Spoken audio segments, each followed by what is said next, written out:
Dark Angel Overlords, Part 2. Okay, again, we're marching towards the days of Noah. And the reason I'm doing this series right now is to invite you, to make you, want to dive deeper with your own questions for the purposes of sharpening your sword, your kids and your grandkids. Because your kids and grandkids are not going to grow up in a world that you and I, right, what do we call it? I'm around 60. Baby boomers, that we were lucky. That's it. Time's up for the lucky ones, right? The so-called normal generation. I'm 59 today. If you're around my age, you got the best of the best. It's only evil continually, which will be normal, worshipped, and loved. Now, again, days of Noah, people, please keep in mind, Noah is Enoch's grandson. As I start with the older language of Enoch, the oldest I can find so far, Slavonic, and I'm gonna prop it up against what Jesus says and against what Peter says, and I'm going to break down all of 2 Peter 2. It's some of the greatest spiritual warfare for your kids today. So let's get back to the root. And the reason I say that and what you need to know and teach your kids, English, literally English, it is the most confounded and the most evil of all the languages. It is nothing other than spells and witchcraft. All of the writing of the English word, the speaking of the English word, you are putting in an innocent, naive conversation with your friend, you probably put 1,000 curses on them. 1,000 little bits of oppression on them. Darkness, right? The English language is only two things, dumb and dumber. If you're in my generation, you're around 59 or so, you remember Laverne and Shirley, right? Shlemiel, Shlemazel, 5, 6, 7, 8. Listen to that song. If you're younger than me, go onto YouTube and pull up the opening jingle of Laverne and Shirley. If you don't think that is the jingle for the Dark Angels, maybe in part 3 I'll pull it up and we'll listen to it. How we're going to give us any rule, we'll break it. We're going to make our dreams come true. It's all about the pride and the arrogance of the Dark Angels. If you ever wanted to know a jingle for the Dark Angels, listen to Laverne and Shirley's opening little song. Because they're mocking us stupid humans, that they rule over us. Do you know what Shlemiel and Shlemazel means? It means dumb and dumber. All right. Now, keeping in mind, those people that write those songs, that run our entire world of entertainment, academia, science, medicine, and so forth, 2/3 of the world's population are immortals. They are the original mortals. They have been, they are the firstborn, the original sons of God. They are the anarchist. They are the first rebellion. They will never have salvation. They were taken out of the Lamb's book of life. They will die like men, like mortal men. Read Psalms on that one. I'm going to stay on point here on the older language of Enoch. So when you start reading, again, the Slavonic version has 60 chapters. And I'm going to break it all down, and it's going to take some time. But at the end, I think you're going to understand some spiritual warfare in a way, I want to say, through the supernatural lens that it's written. The Bible is a supernatural, holy book, and it has everything to do about the warfare between the devil and his angels and us potters, right? We are potters, and we have 99.5% of all potters do not have gifts of discernment. They do not have, or were not born with, the eyes to see and ears to hear. Now, I'm not bragging on that, because it took me far away from God for my entire life, except for the past 3 years. What do you think it's going to do to you with scales? right? 99.5% of the potters on the planet have scales on their eyes and ears. And, for the most part, that's good. You've been lucky, but time's up, all right? We got to arm ourselves, at least for our children, at least for our grandchildren. All right, Enoch starts off with, he's asleep, and two angels arrive. I got to paraphrase it. I can't go through all of it. I got to shorten it. He's in bed. He's sleeping. Two angels arrive. The angels are bigger than anything he's ever seen on earth. I mean, they're massive. Their faces are like the sun. They're like fire. When they speak, it's like fire. I mean, these are truly holy, angelic beings. Because we are not to worship angels, I'm not going to go through everything that he says and describes them, because that's not important. But they are two angels told by God to take Enoch through, basically from his time and his life, his timeline, all the way to at least the second coming of Jesus and then beyond. I'm just gonna read to the second coming. So he's taken to the first heavens, right? And I'm going to break down chapter 1 in a few words. Basically, the first heavens, that is the atmosphere above us, it is an ocean. And that ocean in the first heavens above the firmament, it is larger than any ocean on earth. So you think about that. I know we can wrap our minds around that. We understand how large one ocean is, let alone all of the oceans, all of the water, all of the seas, all of the waters on planet Earth. All right, that's miniature. It's like a speck. It's like a sand compared to the ocean above the firmament. And Enoch is doing his best to try and explain it. But so that you understand, especially when it comes to spiritual warfare, the marine kingdom, Satan's kingdom is a water kingdom. And I'll break it down after I get done with, the little first trip through first and second heavens. And line it up with 2 Peter. I'll go through the marine kingdom, line it up with the Bible, verse by verse. But once you understand that, and is told to us, Enoch is describing it.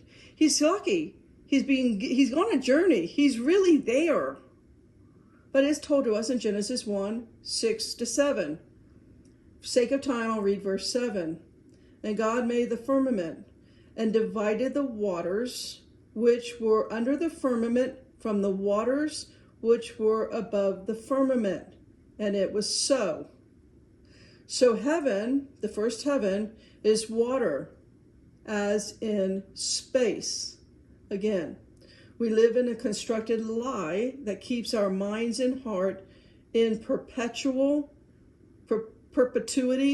enslavement, and confoundment. The reason I point this out is that Enoch is not ever going against what we are told in the Bible. He's just giving us clarity because he was taken by holy angels, allowed by God to go on this journey through all of time. Of course, God's going to give us a record keeper. Of course, God's going to give us a heads up. He loves his potters too much not to tell us precisely his plan. God doesn't keep secrets from us. Jesus never keeps a secret from us. But he does, as in the parables, this is for you to know, my people, and not for them.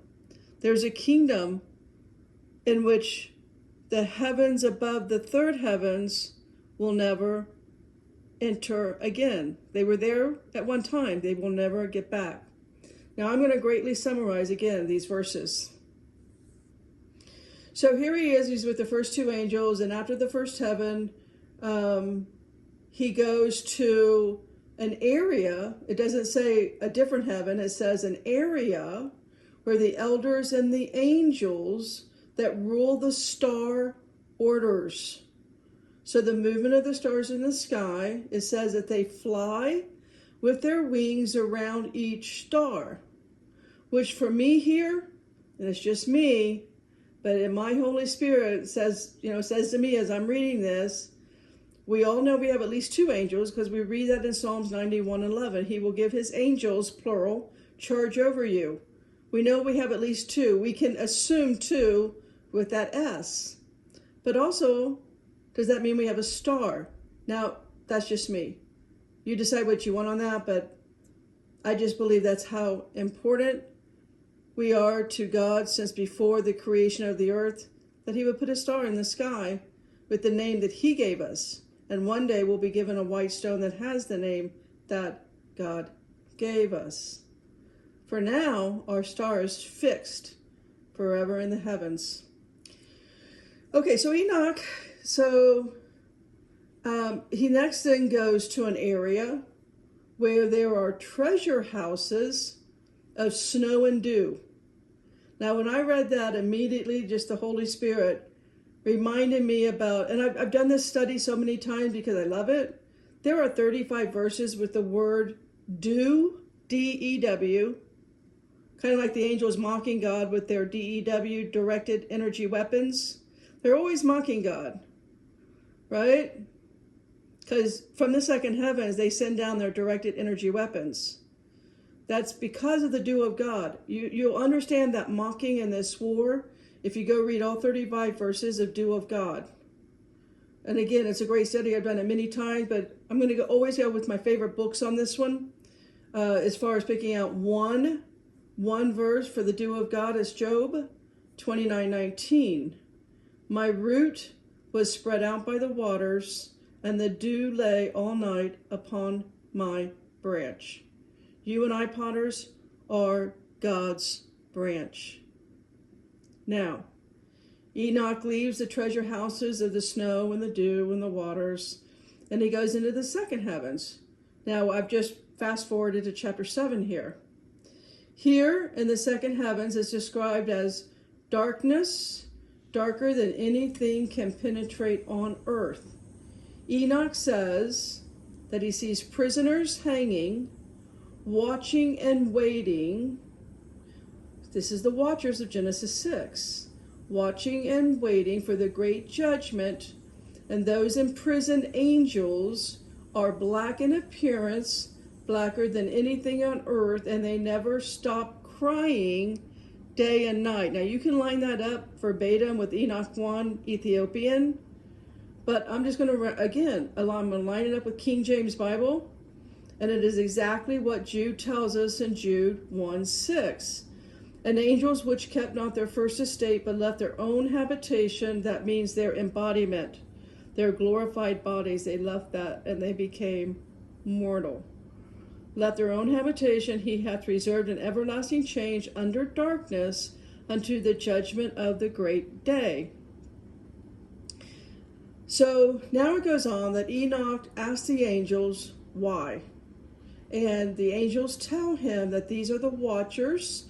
They are the apostates of God who used their free will and decided to separate with their prince who was bound in the fifth heaven. Now, we'll get to the fifth heaven, okay? He goes through 7 heavens. We'll get there. Who is bound in the fifth heaven. So for me here, in the second heavens, we are told later in the New Testament that Jesus himself goes to this place. Now you can find that in several places. I'm going to go with what Paul tells the Ephesians in 4, 9, and 10. You can find it. Peter talks about it also, but okay, and it's talked about in Matthew. But again, I got to narrow it down. So Ephesians 4, 9, and 10. Now that he ascended, what is it? But that he also descended first into the lower parts of the earth. Verse 10. He that descended is the same also that ascended up far above all heavens, that he might fill all things. So he goes through the upper heavens. Now, before I read on, let's talk about what affects us in the here and now. Today is August 8th, 2024. This is a dark angel day. Something big may happen on the planet because as far as the dark angels are concerned, August 8th, 2024, they go by numbers. They're always mocking God's numbers, and they call it the Lion's Gate. So something could happen, whatever, I'm not getting into what their deal is with the Lion's Gate. And we may not know about it. It may not ever be, what's the word I want, aligned with August 8. But opening a gate, that's going to be big when I go through this spiritual warfare thing and we start understanding the gates. Some portals being open today, somewhere, and since the Olympics is big with dark angels, my guess it has something to do with the Olympics. But that's it for part 2. Potter out.